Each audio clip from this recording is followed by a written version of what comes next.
A reversal of fortune for a famous defendant in a famous trial, a trial that riveted this nation a decade ago.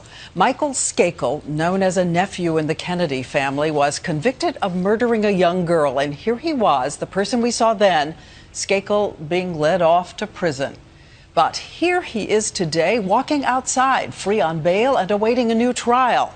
So what was the big new twist in the case that has fascinated crime watchers for so long? ABC's Ron Claiborne starts us off. Tonight, Michael Skakel is a free man, still insisting he was convicted of a crime he did not commit. Hopefully, we are at the first step of righting that wrong. The case combines money, power, and one of America's most famous families. Skakel is the nephew of Robert F. Kennedy and his wife, Ethel.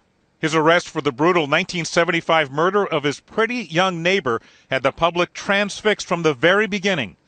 It happened in ritzy Greenwich, Connecticut. 15-year-old Martha Moxley was found under a tree in her family's backyard, bludgeoned to death with this golf club. There were no witnesses to the crime, no DNA evidence. Skakel was also 15 at the time of the murder, but he wasn't charged until 25 years later, largely on the testimony of a prep school pal who said Skakel confessed to him, saying, "I'm going to get away with murder. I'm a Kennedy."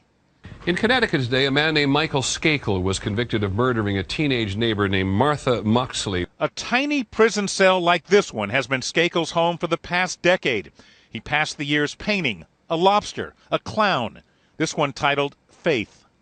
All the while, the Kennedy family used their millions and their might to win his freedom. It was an attractive narrative for people that somehow this kid, because of his connections to my family, which were very tenuous, by the way, had gotten away with murder. But, you know, the fact is that he didn't commit the murder. And just a few weeks ago, an appeals judge threw out Skakel's conviction, saying his former lawyer had bungled his defense. Today, supporters in court applauding as Skakel was released on $1.2 million bond. Outside the court, Martha Moxley's mother put on a brave face. I'm disappointed, but this is life. Skakel could still be retried, but that could take months, even years, if it happens. And tonight, Diane, Skakel is home visiting with family. Diane? As we said, a big reversal. Thank you so much, Ron Claiborne.